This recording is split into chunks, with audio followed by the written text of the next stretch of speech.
नमस्कार, मैं हूं जूही वर्मा।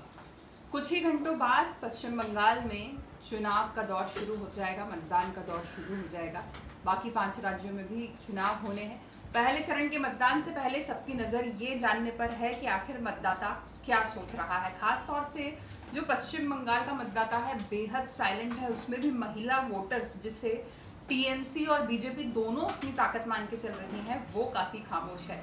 ऐसे में फिर से एक बार सर्वे हुए हैं, फाइनल ओपिनियन पोल्स सामने आए हैं जिन्होंने अलग अलग नतीजे दिए हैं और ये नतीजे ममता बनर्जी के लिए, जो टीएमसी की अध्यक्ष भी हैं और पश्चिम बंगाल की मुख्यमंत्री भी हैं, उनके लिए थोड़े चौंकाने वाले हैं। खबर कितनी बुरी हो सकती है इसका फैसला कुछ चरणों के बाद संभवतः हो पाएगा, नतीजों के बाद हो पाएगा, लेकिन फिलहाल जो हालात सर्वे देखकर दिखाई देते हैं उससे ये लगता है कि दीदी घाटे में ज़रूर जा रही है।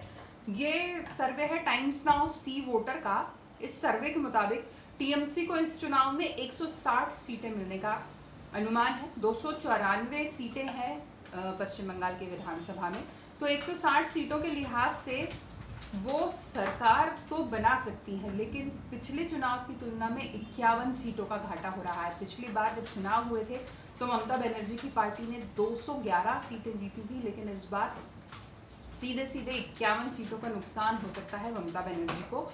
इसके अलावा ओपिनियन पोल ये भी कहता है कि वामपंथी दलों और कांग्रेस का जो गठबंधन है वो फिलहाल सबसे ज़्यादा घाटे में नजर आ रहा है, बजाय कि बीजेपी या किसी और दल के, जिन्हें 76 सीटों पर जीत हासिल हुई थी, उन्हें इस बार सिर्फ 22 सीटें मिलने का अनुमान है।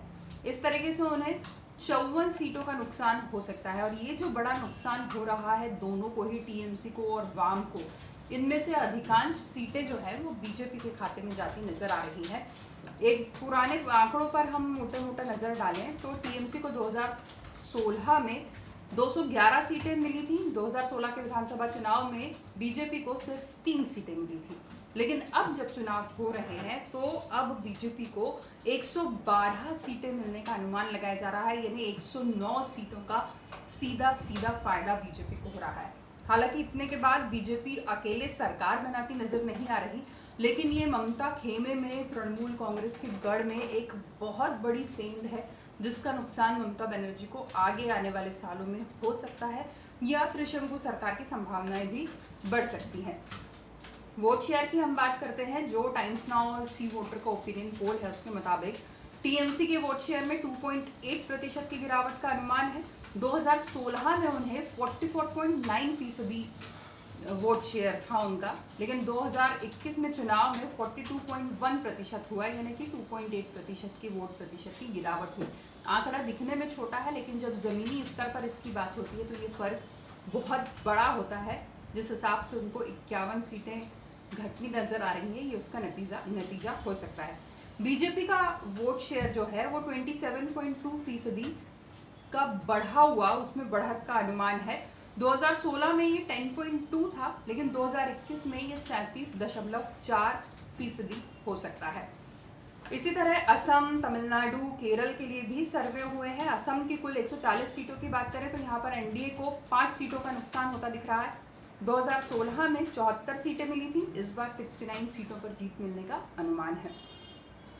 इसके अलावा जो तमिलनाडु है वहाँ पर एमके स्टालिन, जो ऑलरेडी सीएम है, वहाँ पर उनको 43.1% वोट मिले। ईके पलानीस्वामी दूसरे नंबर पर है। वीके शशिकला को 8.4% लोगों ने सीएम पद के लिए अपनी पसंद बताया, यानी वही सरकार की वापसी के आसार ज़्यादा जताए जा रहे हैं। इस तरीके से देखा जाए तो हम वापस अगर पश्चिम बंगाल की बात करें तो बीजेपी जितनी मेहनत वहाँ पर कर रही है उसका फ़ायदा बीजेपी को मिलता हुआ नजर आ रहा है। नमस्कार।